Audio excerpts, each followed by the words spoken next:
श्री स्वामी समर्थ. नमस्कार मंडळी.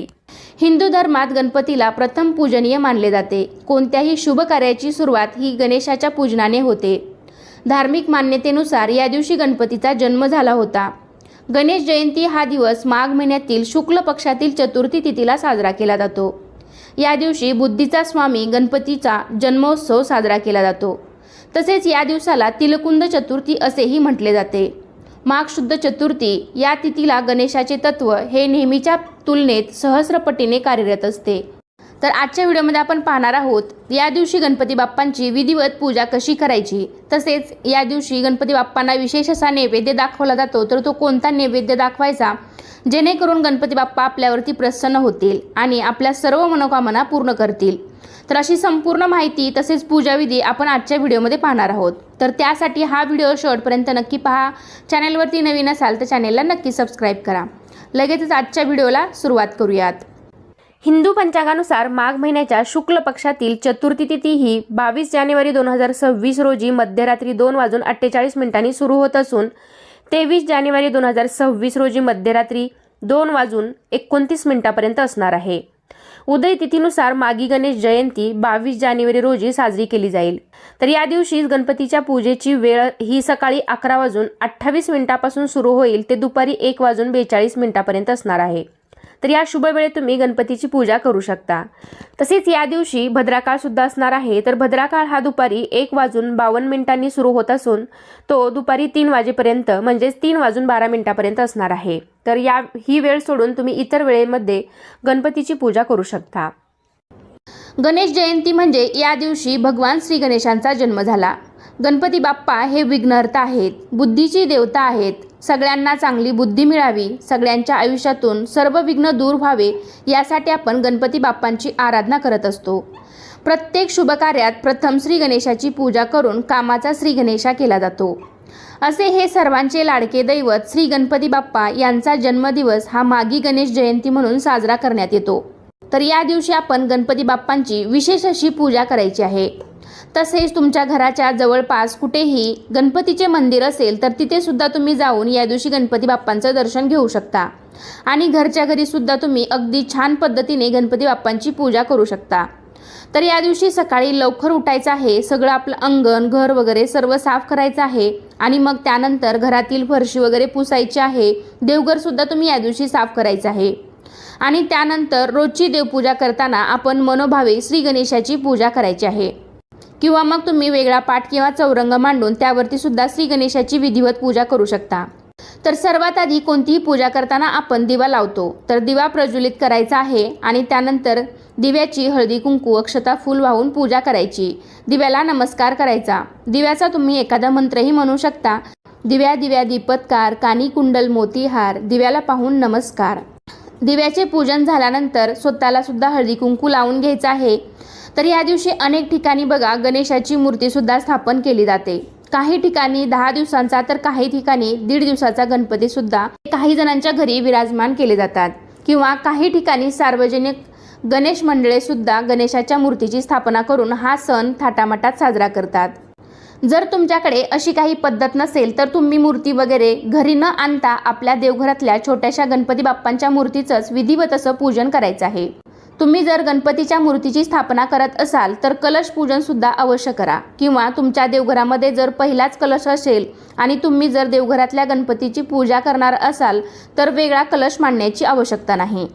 तर या दिवशी तुम्ही घरी गणपतीची वेगळी मूर्ती आणून बसवणार असाल तर त्या मूर्तीचे दुसऱ्या दिवशी विसर्जन करा. आणि जर देवघरातल्याच मूर्तीची पूजा करणार असाल तर हे व्रत पूर्ण झाल्यावरती देवघरामध्ये पुन्हा ही मूर्ती ठेवून द्यायची आहे.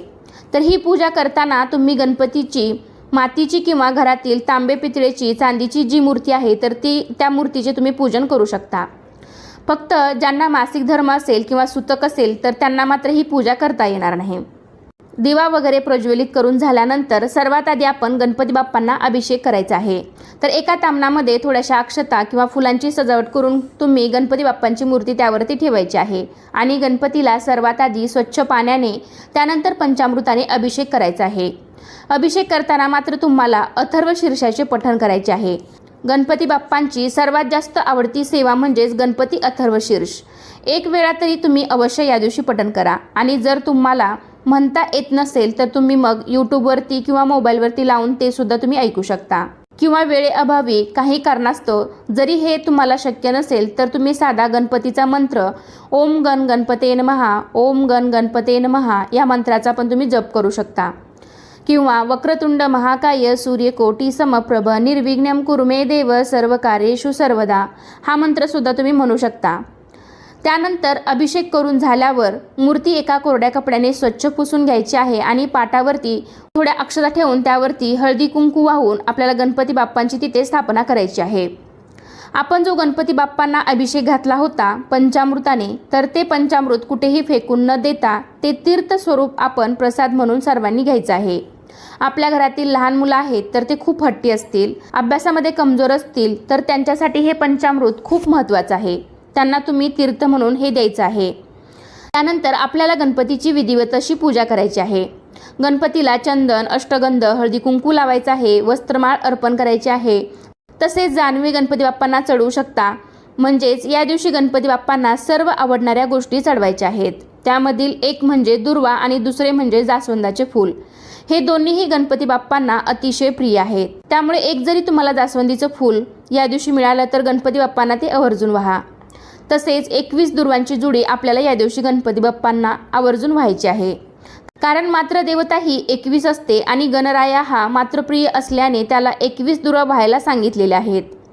त्यामुळे या दिवशी तुम्ही आवर्जून 21 दुर्वांची जुडी आणि एक तरी जास्वंदाचं फूल गणपती बाप्पांना आवर्जून अर्पण करा, कारण त्यांच्या वाढदिवसाच्या दिवशी जर आपण गणपती बाप्पांना अशा सर्व त्यांच्या आवडणाऱ्या गोष्टी चढवल्या, अर्पण केल्या, तर ते तुमच्यावरती नक्कीच प्रसन्न होतील।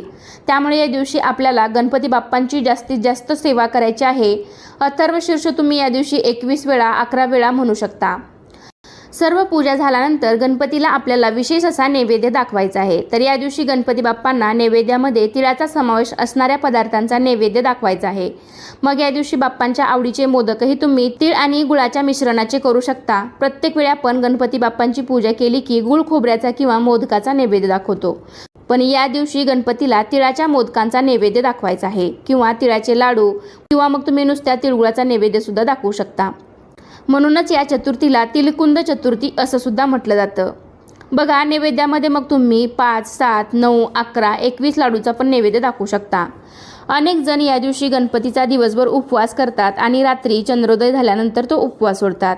तर तुमच्याकडे तशी पद्धत असेल तर तुम्ही तसंही करू शकता, कारण या व्रतामुळे घरात सुख, शांती, समृद्धी वाढते आणि सर्व मनोकामना पूर्ण होतात अशी मान्यता आहे। म्हणजे थोडक्यात काय तर गणपतीला आवडणाऱ्या सर्व गोष्टी आपण या दिवशी आवर्जून चढवायच्या आहेत। जसे की दुर्वा असतील, जास्वंदीचं फूल असेल तर हे गणपतीला आवर्जून या दिवशी व्हायचं आहे।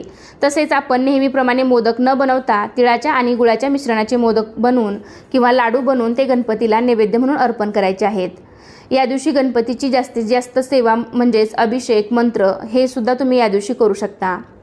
मग शेवटी आपण मनापासून प्रार्थना करायची आहे की हे गणराया, आमच्या मुलांच्या बुद्धीमध्ये कायम विकासच होऊ दे, आमच्या कुटुंबावर कधीच कोणतेही विघ्न येऊ देऊ नकोस, कारण गणेशांना बुद्धी आणि ज्ञानाची देवता मानले जाते, विघ्नहर्ता म्हटले जाते।